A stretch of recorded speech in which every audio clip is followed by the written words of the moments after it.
I think for most people who have looked at Auburn Avenue and its decline, knew it in its heyday and witnessed the decline, they are anxiously awaiting, positively awaiting this revitalization.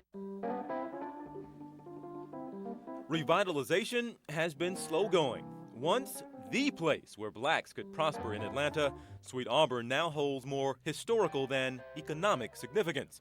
Clarissa Myrick Harris has studied it and lived it.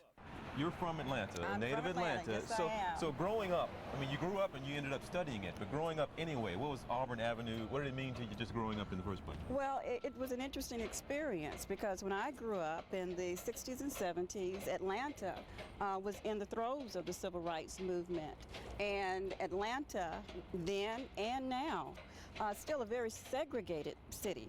So I spent the first, I'd say, 17 years of my life in a very insulated environment. Being isolated and having blacks and their businesses concentrated in one area helped many blacks and the area prosper. The city's first black millionaire, Alonzo Herndon, set up his insurance company here. Booming shops and night spots lined the street. You had everybody coming through to perform at the Royal Peacock. Party time. Oh yeah, so from Aretha Franklin to Ray Charles to you name it, James Brown, everyone performed there.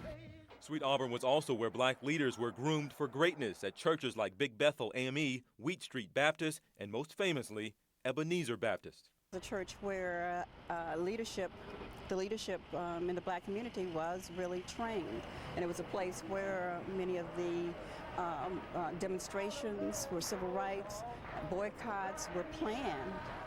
By far, the King Center, the King Historic Site, and King's Birth Home are the most visited points on Sweet Auburn.